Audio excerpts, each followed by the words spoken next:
시작하겠습니다. 자, 연극 빵야가 재연을 앞두고 있습니다. 빵야는 우리나라 한국 근현대사를 굉장히 긴 시간을 짧게 압축해서 넣어놓은 그런 연극이기 때문에 보면서 약간 사전 공부가 있으면 더 재미있게 볼 수 있는 연극이에요. 자, 그래서 빵야에 나오는 용어들만 위주로 한번 예습을 하고 가도록 하겠습니다. 사실은 한국 현대사를 다 얘기하자면 어마어마하게 많이 얘기를 할 수 있는데 저는 역사에 관련된 그 어떤 직업도 가지고 있지 않고요. 저는 그냥 연뮤덕이고 어떻게 하면 연극을 재미있게 볼 수 있을지만 고민하기 위해서 찍는 거니까 그냥 재미로만 봐주셨으면 좋겠습니다. 혹시 지식이 틀렸거나 아니면 더 깊은 지식을 얻고 싶으신 분들은 유튜브에 있는 다른 역사 선생님들 강의를 들으시기 바랍니다.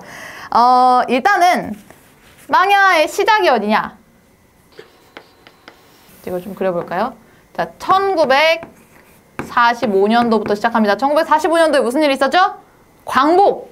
1945년도에 빵야가 처음 탄생을 하고요. 그리고 이로부터 3년 뒤인 1948년에 우리나라 대한민국 정부가 수립됩니다.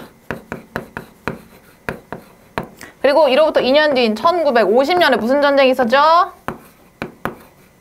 6.25 전쟁이 있었고 6.25 전쟁은 언제 끝나요? 또 다시 3년 뒤인 1953년에 끝났다고 할 수는 없죠. 휴전 협정을 맺습니다. 한 요 정도까지가 배경이고 이 뒤에부터 현대까지의 이야기도 쭉 나오는데 이 뒤는 뭔가 역사적으로는 언급이 되지 않으니까 여기까지만 적어놓고 들어갈게요.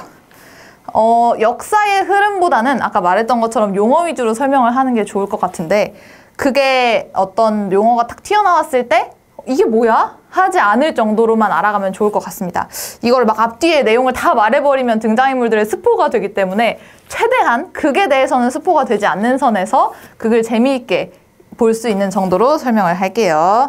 자, 첫 번째 팔로군이라는 단어가 나옵니다. 팔로군은 2차 세계대전에서 등장한 용어인데요. 2차 세계대전에서 일본이 제국주의를 표방하면서 여러 국가들을 침략하는데 그 중에 한 국가가 중국이었습니다. 그래서 1937년에 사실은 광복 훨씬 이전이죠. 우리나라가 그 일제강점기였던 시절이죠. 1937년부터 그리고 우리나라가 광복된 일본이 패망한 1945년까지 이어졌던 중일전쟁에서 중국이 일본군과 싸우기 위해 만든 중공군, 그러니까 중국 공산당의 군대를 그 중에 하나가 팔로군입니다. 그런데 연극 빵야에서는 그 우리나라 사람인 선녀가 팔로군으로 등장을 하죠. 그런데 우리나라에서 만든 군대는 아니고 중국 공산당의 군대이다. 그런데 어쨌든 그 일본군과 싸우기 위해서 만들어진 군대이다 라는 것 정도만 알고 보시면 다른 건 문제 없을 것 같습니다. 이 앞에 일제강점기는 참 설명 안 할게요. 그 팔로군 나오기 전에 팔로군이 약간 여기부터 여기까지 있었다 그랬잖아요. 그런데 요 광복 직전에 일본군과 그 독립군에 대한 얘기가 잠깐 나오는데 그건 뭐 너무 다 아는 거라서 보면서 못 알아들을 부분은 없을 것 같습니다. 자, 두 번째 서북청년단이라는 단어가 나옵니다. 극 중에 서북청년단 단원이 등장하는데요. 사실 서북청년단이라는 단어보다 우리가 더 잘 알아야 할 것은 제주 4.3 사건이죠. 제주 4.3 사건에 대해서 먼저 설명을 할게요. 우리나라가 광복이 됐어. 광복이 됐을 때부터 우리나라는 이제 일제의 식민 통치를 받는 국가가 아니었어요. 자, 그러면 이때부터 미군정은 뭘 하고 있었냐? 우리나라에 들어온 미군정이 우리나라를 자본주의 국가로 만들기 위한 노력을 하고 있었겠죠. 지금은 자본주의 진영이랑 공산주의 진영이 막 싸우고 있었으니까. 그래서 이제 미군정은 남한 쪽을 이제 자기네가 통치를 하면서 남한만의 단독 선거를 해서 남한을 완전히 자본주의를 수호하는 국가로 만들려고 준비를 하고 있었습니다. 우리나라 절반을 미국이 통치하는데 당연히 우리나라 이남에는 제주도, 울릉도, 독도. 당연히 우리나라 그 남한 지역에는 제주도도 포함이 되었겠죠. 여기까지 미군정이 통치를 하고 있었는데 특히 제주도에서 경제 수탈이 그렇게 많이 일어났다고 해요. 얘네가 일제강점기 때는 일본한테 세금을 내느라고 힘들었는데 이제 일본이 패망하면 우리는 조금 살만한 국가가 될 줄 알았는데 이번에는 미군정이 들어와서 우리한테 세금을 이렇게 걷어가? 하는 반발심이 배경에 있었고 그리고 해방 이후에 북한은 했는데 우리 남한은 못한 게 있어요. 뭘까요? 지금도 안 되고 있는 건데 친일파 청산이 안 됐거든요. 우리나라는 친일파 청산이 제대로 안 됐어요. 그래서 그 여전히 친일파들이 국가의 주요 위치에 놓여 있고 경찰들도 다 친일을 했던 경찰들이 여전히 경찰 노릇을 하고 있는 것에 대한 그 국민들의 불만이 있었던 그런 것이 배경이 있습니다. 내가 만약에 친일 경찰이었어. 근데 해방이 됐어. 그러면 경찰 일은 계속 해야겠고 근데 내가 친일했던 그 지역에서 경찰을 하기에는 좀 쪽팔리잖아요. 그래서 보통은 경찰들이 다른 지역으로 전근을 많이 갔거든요. 근데 제주도에서 전근을 어떻게 가냐고. 가봤자 동네 사람들 다 아는 곳이잖아. 그래서 여전히 친일 경찰, 내가 아는 저 새끼 친일했는데 아직도 경찰 일을 하고 있네 하는 그런 분위기가 특히 제주도에는 많이 있었다. 자, 요것이 사건의 배경이고요. 그 다음 발단은 아직 4월 3일이 안 됐습니다. 언제냐면 1947년 3월 1일입니다. 자, 우리나라가 광복된 이후에 맞은 3월 1일이에요. 뭘 했을까요? 3.1절 기념행사. 그렇지. 기념식을 했겠죠. 그런데 이 3.1절 기념식도 열리는데 막 우여곡절이 되게 많았어. 막 미군에서 3.1절 그 열지 말라 그러고 막 여전히 친일경찰이 있으니까 쟤네 막 3.1절 기념행사 이런 거 하는 게 그 친일을 했던 사람이나 미군정 입장에서는 그렇게 달갑지 않은 행사였을 거예요. 그런데 어쨌든 뭐 하라고 하든 말든 이제 제주도민들이 3.1절 기념행사를 열었는데 여기에서 무슨 일이 있었냐? 말을 탄 경찰들이 지나가고 있었어. 물론 그 경찰도 친일 경찰이었겠지. 과거에 친일을 했던. 근데 경찰이 6살짜리 애를 말발굽으로 쳤어. 자, 공무원이 애를 쳤어? 그럼 어떻게 해야 돼? 비상사태죠? 내려가지고 얼른 사과를 하고 애가 다쳤으면 병원에 데려가고 이걸 어떻게 보상해 줄 수 있는지를 논의를 해야 되는 게 당연하잖아요? 근데 그렇게 하지 않고 그 경찰이 그냥 애를 쳐놓고 모른 척하고 지나갔어. 그러면 여기 있는 사람들이 어떻게 했겠어? 경찰 양반 내려와 보셔. 지금 뭐 하시는 겁니까? 이렇게 했겠지. 근데 그냥 그 상태로 모른 척하고 경찰이 어디까지 도망가냐면 경찰서까지 도망을 합니다. 그래서 거기 들어갔어요. 그랬더니 이제 당연히 제주도민들은 어떻게? 경찰서까지 따라가서 항의를 했어. 그러면 경찰서에 가가지고 저기 지금 거기 경찰관이 애를 치고 그냥 갔다고 이게 어떻게 된 일입니까? 라고 시민들이 항의를 하면 거기 그 경찰서장 나와가지고 어떻게 사과받고 그 걔 불러내서 처벌하고 이런 과정이 있어야 되잖아요. 그런데 그 제주도 경찰들이 어떻게 했을까? 주민들 상태로 발포를 했습니다. 주민들의 상태로 발포를 해서 이때 6명의 도민이 사망하는데 제주도민 6명 중에 1명은 아기 엄마였고 깐난아기를 들고 있는 어머니가 돌아가셨고 1명은 초등학생이었어요. 그래서 그 아이와 어머니를 포함한 6명의 도민이 사망을 하는 사건이 일어납니다. 자, 요 일을 계기로 친일 경찰이 아니었던, 그러니까 이제 진짜로 제주도를 위해 일하고 있었던 경찰들이 경찰이라는 직업에 회의감을 느껴서 사직을 하는데 뭐 경찰들만 사직한 건 아니고 공무원들도 사직하고 뭐 교사도 사직하고 이렇게 하면서 이제 제주도 내에 어떤 약간의 갈등의 씨앗이 생기게 된 거죠. 그런데 제주 경찰들이 이제 막 사직을 했어. 제정신 바뀐 경찰들이. 그럼 이제 제주도에는 경찰이 모자라.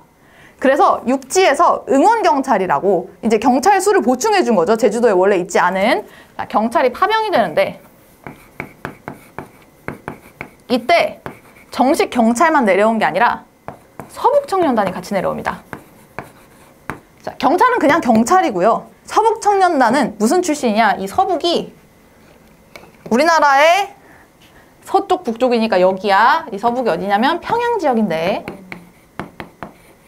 평양에서 활동하던 막말로 깡패들이에요. 그냥 건달들이거든요. 얘네를 같이 내려보낸 거야. 그러니까 얘네가 무슨 용역처럼 내려와서 진짜로 그냥 막 그 야인시대 같은 데 나온 막 그런 사람들, 시라소니 막 이런 사람들 있잖아. 그런 사람들이 내려와가지고 이 경찰들이랑 합심해서 제주도를 진짜 경찰처럼 그냥 돌아다니고 있는 거야, 얘네가. 자기네들 마음대로 법을 행사하고, 그리고 이 서북청년단이 진짜 어마어마한 횡포를 막 저지르는데 그냥 이 3.1절 행사에 참여했다는 이유로 사람들 막 데려다가 때리거나 고문하거나 체포하거나 이런 일이 있고, 얘네가 돈도 많이 뜯고 사람도 많이 때리고 여자들도 많이 괴롭혔겠죠. 이런 일들이 비일비재하게 일어납니다. 그 일이 1947년 3.1절 기념행사를 발단으로 해서 지금 제주도에는 이제 응원경찰들, 그러니까 소위 친일을 했던 경찰들과 그리고 서북청년단 단원들이 내려와 있는 그런 상태입니다. 이런 상태에서 무슨 일이 일어나냐? 이제 아직 4월 3일이 안 나왔죠. 왜 4.3 사건인지 알아야겠죠. 1948년 2월에 남한 단독선거가 결정됩니다. 자, 남한 단독선거를 하겠다는 건 뭐야? 우리나라는 분단 국가가 되겠다는 거야. 그래서 남한만의 단독 선거를 많은 사람들이 반대를 합니다. 김구 선생님도 단독 선거에 반대를 하셨죠. 그리고 아직은 남한 단독 선거가 이루어지지 않았기 때문에 우리나라 지금 전역에는 여기부터 여기까지 자본주의를 지지하는 사람들과 그리고 사회주의, 공산주의를 지지하는 사람들이 섞여 있는 상태였어.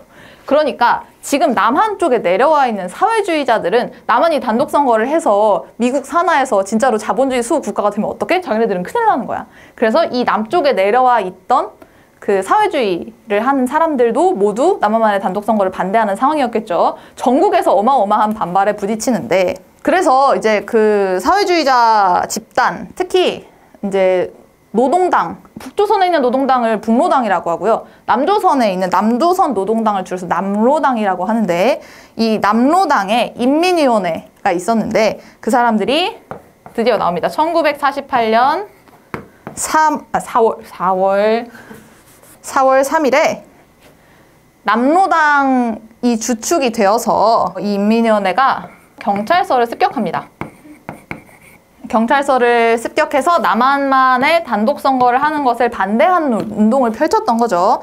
그래서 이때 뭐 경찰들이 죽거나 경찰의 가족이 죽거나 아니면 뭐 우라고 하면 이제 자본주의 쪽 극우 인사들이 피해를 입습니다. 자, 이 사건이 제주에서 일어난 모든 사건의 어쨌든 시작이라고 보기 때문에 이 사건을 제주 4.3 사건이라고 하는데, 비단 이때만 있었던 일은 아니고 앞으로 이제 제주도에 끼치는 피해가 어마어마한데 그거에 대해서도 간단히 설명을 하겠습니다. 자, 사람들이 반대 운동을 펼쳤지만 남한만의 단독 선거가 이루어졌어, 안 이루어졌어? 이루어졌어. 결국 했죠. 자, 5월 10일 총선거가 펼쳐졌는데 5월 10일 총선거가 미실시된 지역이 있었어요. 미실시된 지역이 제주에만 2곳이 있었습니다. 그래서 원래 선거로 국회의원을 200명 뽑으려고 했는데 2곳이 선거를 안 했어. 그러면 이제 몇 명 뽑혔겠어? 198명 국회의원이 이때 뽑힙니다. 자, 이때 지금 이승만이 남한만의 단독 정부를 착 꾸려가지고 우리가 미국이랑 조인해서 이렇게 해보려고 하는데 제주도에서 선거가 2곳이 안 돼가지고 지금 국회의원이 2명이 모자라. 그러니까 지금 이승만이 빡쳤죠. 이때 왜 선거를 못하게 됐냐 하면 뭐 사회주의자들이 무장 봉기해서 이때 했던 것처럼 뭐 투표소를 공격하거나 아니면 시민들을 데려다가 투표를 못하게 하거나 이런 일들이 있었습니다. 그래서 지금 이승만과 미국이 제주도라는 지역에 대해서 마치 그 광주라는 지역에 대해서 전두환이 막 이런 의식을 가지고 있었던 것처럼 굉장히 미워하게 됐어요. 제주도를. 이런 지금 혼란스러운 와중에 지금 서북청년단이 그게 나오니까 서북청년단이 중요하겠죠. 이때 서북청년단들이 방화를 저지르는 사건이 한번 일어나는데, 방화를 저지르고 이게 내 생각, 이건 내 생각이야. 실제로 역사적으로 어떤지 모르겠어. 이승만이 분명히 시켰을 거야. 여기 있는 우리 정부에서 연락이 왔을 겁니다. 방화를 저지르고 이걸 사회주의자들이 봉기한 것처럼 위장해라 라고 하면서 제주도에 있는 사회주의자들을 강경 진압할 수 있는 명분을 만들었던 거죠. 서북청년단이 그런 일을 합니다. 요런 배경 때문에 그런 일을 저지른 것 같습니다. 자, 그래서 제주도가 정말 아수라장이 되는데 제주도를 그려볼게요. 여기가 한라산입니다. 조금 더 한라산처럼 그려볼게요. 한라산 이렇게 생겼죠? 화산섬이잖아요. 자, 이렇게 한라산이 가운데 있고, 당연히 산에는 사람이 많이 안 살았어. 사람들은 어디 많이 살았겠어? 물이 있는 해변가에 사람이 많이 살고 있었고, 그리고 요 가운데 산간지대에 살고 있는 사람이 조금 있었고, 그리고 요 한라산은 무엇으로 쓰였냐면 이제 지금 이승만이 군대를 막 내려보내서 제주도에 있는 사회주의자들을 다 잡아 죽이라고 하고 있어. 그러니까 제주도에서 활동하고 있던 아까 이런 일을 했던 남로당 사람들은 다 어디로 가? 산으로 들어가야지. 그래서 요 제주도의 가운데에는 남로대 무장대들이 여기 살면서 무장대의 근거지가 됩니다. 자, 여기 살던 사람들보다도 여기 살던 사람들의 피해가 어마어마했습니다. 이제 내려온 군대가 당연히 여기 있는 사람들한테, 도민들한테, 자, 남로당 무장대 사회주의자들 도와주지 마라. 너네 도와주면 다 빨갱이 죽일 거야. 이렇게 얘기를 했어. 그럼 이제 내가 만약 여기 살고 있는 사람이야. 그럼 어떡해? 여기 살면 지금 여기 있는 사람들이 산에서 뭘 뜯어먹고 살아. 근처에 있는 민가에 내려와서 밥도 좀 주시고 이렇게 부탁을 하면 또 안 들어줄 수도 없을 거 아니야. 그러니까 도망을 쳐서 해변가로 내려옵니다. 해변가로 내려오면 어떻게 해야 돼? 아, 그래, 넌 빨갱이가 아니구나. 여기서 살아. 라고 해야 되는데 여기로 내려온 사람들을 전부 다 너 여기에 살고 있던 남로당 무장대인데 도망 나온 거지. 너 빨갱이지. 라고 해서 해변가로 내려 들어온 사람들을 다 죽이고 누명 씌워서 고문하고 이런 일이 어마어마하게 일어납니다. 그러니까 여기에 살던 그냥 평범한 제주도민들이 어떻게 우린 내려갈 수도 없고 올라갈 수도 없어. 그래서 이 지형에 많이 있는 뭐 동굴, 용암동굴이라고 하죠. 그런데 많이 숨어들어서 살았었는데 또 그런데 살다가 죽은 이야기 같은 건 꼬꼬무 같은 데 보면 자세히 나옵니다. 꼬꼬무 보면 눈물 나거든요. 꼬꼬무 꼭 보세요. 여기에 실제로 제주도에 있었던 사회주의자들 무장대는 추정상 적으면 200~300명? 진짜 많이 세봐야 한 700명 정도로 추정을 하고 있는데 제주도민들은 이 4.3 사건 전체에서 죽은 조민들이 최대한 3만 명 정도 된다고 합니다. 그러니까 정말 아무 이유 없이 죽은 사람이 정말 많은 거죠. 그래서 이 제주도민들에 대한 이승만 정부가 보낸 군대와 경찰들과 그리고 그게 등장하는 서북청년단 방신출이라는 등장인물이 등장하는데 그 사람들이 제주도민들을 상대로 무차별적인 학살을 자행한 것이 제주 4.3 사건의 전말이다. 자, 이때 이런 사건이 있을 때에 제주도민들을 학살하라는 명령을 지금 제주도에 어마어마한 사람을 죽여야 되기 때문에 군대가 모자라요. 군대가 모자라서 이승만 정부에서 군대를 더 보내기 위해서 이쪽 지역에 있는 여수, 순천 이쪽 지역에 있는 여순이라고 우리가 줄여서 부르죠. 이쪽에 지금 자대 배치를 하고 있는 군대한테 제주도에 가서 사회주의자들을 잡아 죽여라 라고 하는데 사실 말이 사회주의자지 그냥 같은 국민들을 우리 군인인데 나 경찰인데 우리나라 국민들을 쏴 죽이라는 얘기가 되잖아요. 그래서 이때 제주도에 가서 학살을 자행하기를 거부한 국군 14연대 군인들을 진압하기 위해서 서울에서 또 군대를 파견하는데 이게 여순 사건입니다. 여순 사건은 빨치산이랑 관련이 있는데 빨치산 얘기는 조금 뒤에 나오거든요. 그래서 이거 싹 지우고 조금 있다가 빨치산 얘기를 하는데 이 제주 4.3 사건이랑 이어진다. 얘기해드리겠습니다. 자, 그 다음이요. 이런 혼란스러운 와중에 1950년에 우리나라를 더 혼란스럽게 하는 사건이 벌어집니다. 6.25 전쟁이죠. 6.25 전쟁에 대해서는 모두 다 알 것 같아서 등장인물을 설명하는 걸로 나오는 단어만 짚을게요. 학도병이라는 단어가 나오고요. 그 다음에 의용대라는 단어가 나오는데 극 중에서 들으면 조금 낯설 수도 있을 것 같아서 짚고만 넘어갈게요.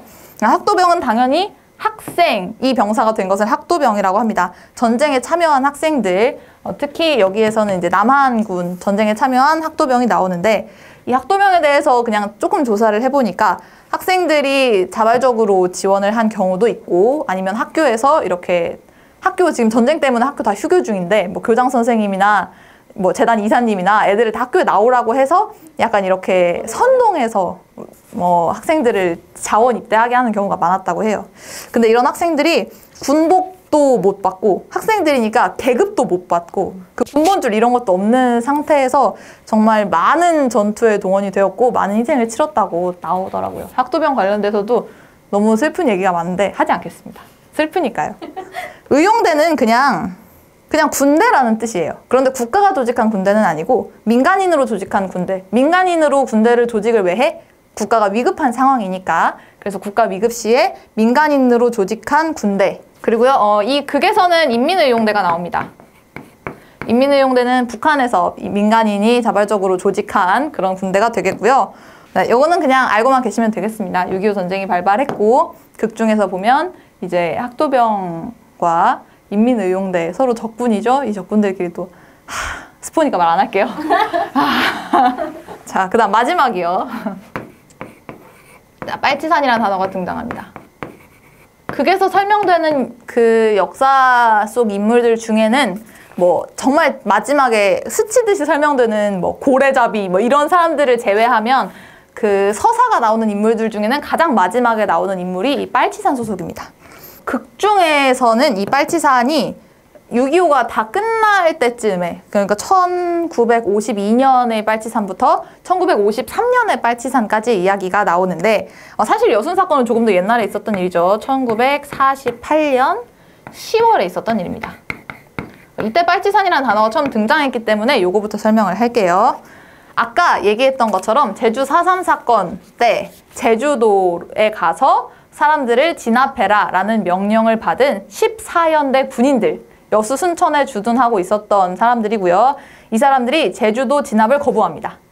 사실 이유는 나는 알 수 없죠. 그 사람들이 사회주의자여서 그랬을 수도 있고 아니면 동족을 죽인다는 뭐 그런 것 때문에 반란 일으켰을 수도 있는데 어쨌든 정부에서 명령을 내렸는데 군인들이 거부했어. 그럼 이건 뭐야? 쿠데타야. 그러니까 걔네는 정부 입장에서 보면 반군입니다. 자, 그래서 이제 반란군이라고 할게요. 그 반란군이 여수 지역을 장악을 다 했어요. 이제 거기서 장악하고 이제 뭘 했냐면 여수에서 인민위원회라는 걸 열었는데 사회주의자들이 있었던 것 같아요. 이름이 인민위원회인 거 보니까 여수 지역을 장악하고 그 군인들이 인민위원회를 열어서 뭘 요구하냐면 친일파를 청산해라. 그리고 토지개혁하라. 라는 이야기를 요구하는데 이게 시민들 입장에서는 지금 우리나라가 광복되면 엄청 좋을 줄 알았는데 친일파 청산도 하나도 안 돼. 그때 친일했던 애들이 아직도 잘 먹고 잘 살고 있으면서 부두 자기네들이 다 착취하고 우리는 광복이 됐는데 좋은 게 하나도 없어. 당연히 그 인민위원회에서 했던 말들이 그 여수 순천 지역에 사는 시민들한테는 맞는 말인 것처럼 들렸겠죠. 지금 현대 우리가 들어도 그건 맞는 말이잖아요. 아직도 친일파 청산이 안 됐다는 게 우리 믿어지지가 않잖아요. 그러니까요. 이제 그런 위원회가 열렸고 뭐 이제 이런 게 열렸다라고 하면서 또 우르르 걔네들을 진압하러 그 중앙군이 내려왔겠죠. 그래서 정부에서 계엄령을 선포합니다. 우리나라 현대사에 계엄령이라는 단어가 몇 번 등장하는데 여순 사건 때 있었던 계엄령이 우리나라 최초의 계엄령이고요. 계엄령이라는 건 뭐냐면 대통령이 내릴 수 있는 명령인데 원래 국가에서 어떤 일을 하려면 절차를 따라야 되잖아요. 뭐 국회의원들이 회의를 하고 뭐 어쩌고 저쩌고 하는 걸 거치지 않고 그냥 모든 통솔을 군대가 하는 이런 거 국가 비상시에만 할 수 있는 이런 명령을 계엄령이라고 하는데 계엄령 법이라는 게 또 있어요. 당연하지. 계엄령을 아무 때나 선포할 수 없잖아. 그 계엄령을 언제 선포할 수 있느냐, 어떤 기준으로 선포를 하느냐, 계엄령이 선포되면 우리나라는 어떻게 되느냐 이런 걸 정리해 놓은 계엄법이 있는데 이때는 계엄법이 생기기도 전입니다. 그러니까 법 없이 어떻게 보면 월권이었다고 해야 되나? 대통령이 할 수 없는 일을 그냥 저지른 거죠. 계엄령을 선포를 어쨌든 합니다. 그래서 군대를 다 여수 순천 지역으로 보내서 진압작전을 펼치는데 자, 군인들이 쿠데타를 일으켜서 진압작전을 펼쳤어. 그러면 100번 양보해도 군인들만 잡아가야 될 거 아니야. 근데 이번에도 역시 그렇게 하지 않죠. 좌익, 반군에게 부역했다, 도와줬다라고 하면서 수많은 민간인 학살이 자행되는 것이 1948년 10월에 있었던 여순 사건입니다. 자, 이 사건 때 지금 내가 여수 순천 지역에 있는 사회주의자야. 그러면 나 어떻게? 도망가야 되잖아.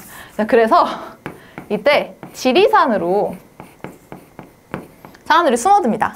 도망간 거죠. 지리산으로 숨어서 활동했던 사람들을 빨치산이라고 하는데 왜 빨치산이라고 하냐면 유래가 러시아어더라고요.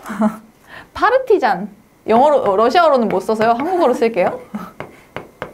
파르티잔인데 이게 뭐 게릴라라는 단어 아니면 유격대라는 단어 뭐 예를 들면 그런 단어들이랑 비슷한 뜻인데요. 원래는 그렇습니다. 얘네가 지금 군대로서 활동할 수 없는 상황에 있으니 지리산에 숨어들어서 몰래 우리는 게릴라전을 펼치는 또는 비공식 군대 이런 의미로 파르티잔이라는 단어를 가지고 왔는데 이제 그 단어를 우리나라에서는 거의 지금도 그렇게 쓰고 있죠. 그냥 그 공산주의자 아니면 이 빨치산이라는 단어도 이제 더 비하를 해서 빨갱이 이런 단어로 쓰고 있죠. 그래서 올바른 단어 사용은 아니나 우리나라 현대사 뭐 영화 같은 데서 등장하는 빨치산, 빨갱이 이런 단어들은 전부 다 사회주의자들을 비하하는 용어다라고 생각하시면 되겠습니다. 그런데 어쨌든 극중에서는 빨치산이 등장을 하고요.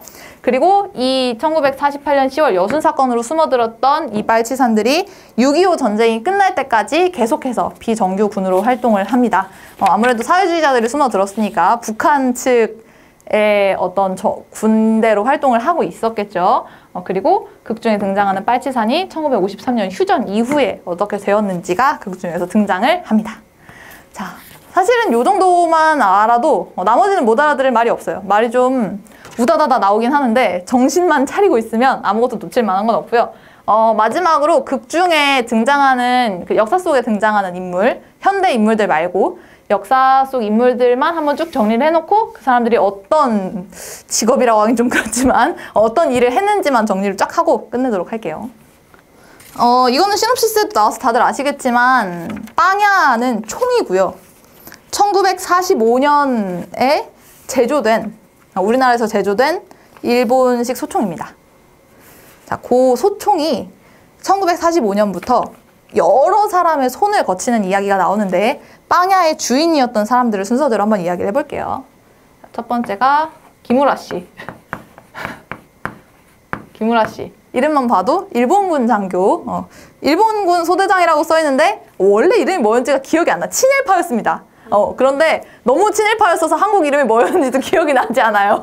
어쨌든 기무라는 일본군 소대장이 등장하고요. 자, 기무라 이후에 총을 가지게 된 사람이, 혹시 이거는 약간 스포가 될 수도 있으니까 나는 스포가 절대 싫다 하시는 분들은 보지 마세요.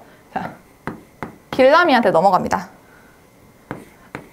길라미는 1등병이었는데요. 이때 뭐 우리나라 군대가 어디 있어요? 1등병이라고 하면 일본군의 1등병이었죠. 그런데 어쨌든 순수한 마음을 가지고 있던 길라미가 나오고요. 그리고 길라미 이후에 총을 소지한 사람이 강선영. 제가 너무 좋아하는 캐릭터입니다. 제가 너무 좋아하는, 자, 아까 맨 처음에 설명했던 팔로군, 중공군에 소속되어 있는 팔로군 선녀가 나오고요. 너무 멋있습니다. 네 번째가 양무근. 무근이는 제주도 사람이에요. 국방경비대라고 극중에서 나오는데 그냥 국군이라고 생각하시면 되고요. 2등병입니다. 총이 제주도까지 내려왔다는 건 곧 4.3 사건이 일어난다는 거죠. 무근이가 4.3 사건에 휘말리고 무근이가 가지고 있던 총이 당 신출에게로 갑니다. 신출이는 서북청년단이요. 이때 신출이가 진짜 개빡치게 나오는데 그 신출이랑 길람이랑 같은 사람이어서 제가 그 배우를 미워하지 않을 수 있었어요. 길람이었을 적을 막 생각하면서, 그리고 마지막에 다시 보여주거든요. 진짜 개빡치게 연기합니다. 진짜로. 6번째. 원교한테 가네요. 남한군 학도병입니다. 6.25 전쟁에 휘말리게 됐네요. 빵야가. 그리고 7번째는 조아미. 여기가 인민군 의용대입니다.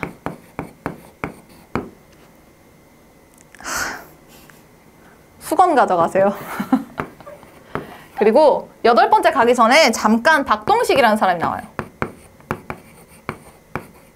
박동식은 보아라 부대라고 설명이 나오는데, 보아라 부대는 빨치산 출신이었던 사람이 빨치산인 척 하면서 사실은 자신의 의견이 바뀌었음에도 빨치산인 척 그들 사이에 숨어 들어가서 그들을 잡기 위해서 만들어진 그런 부대라고 보시면 될 것 같습니다. 보아라 부대 박동식이 잠깐 나오고, 이 사람에게서 다시 빵야를 가지게 된 마지막 인물 지설화가 나옵니다. 지설화는 빨치산 소속입니다. 자, 이것만 봐도 벌써 일제강점기 때부터 6.25 전쟁이 끝날 때까지 엄청 방대한 이야기와 대단히 많은 인물. 근데 사실 이거는 주로 나오는 그 역사 이야기의 인물만 다룬 거고, 현대에도 인물이 어마어마하게 나오고, 그 나나랑 만나는 그 무슨 제장남 아저씨랑 무슨 영화 감독님이랑 뭐 파티에 온 뭐 후배랑 막 이렇게 해가지고 진짜 어마어마한 인물들이 나오는데, 그 많은 인물들을 다 너무 일목요연하게 촥 정리를 잘 해놨고, 사실은 이렇게 알고 보면 더 재미있어서 우리가 친구들 보여주려고 이렇게 막 영상을 찍었지만, 모르고 봐도 전혀 헷갈리지 않을 만큼 연극을 너무너무 잘 만들었고 진짜 명작입니다. 그러니까 빵야를 꼭 보시길 바라겠습니다. 그리고 눈물이 많으신 분들은 손수건을 필히 지참하셔야겠습니다. 자, 질문 있으십니까? 아니요. 없어요? 자, 그럼 이걸로 수업을 마치도록 하겠습니다. 시간 많이 남았으니까 우리 희장 얘기도 좀 할까? 그 미아에서 그 스티비가 해적에서도 그 결투에서도 나는 너무 좋아.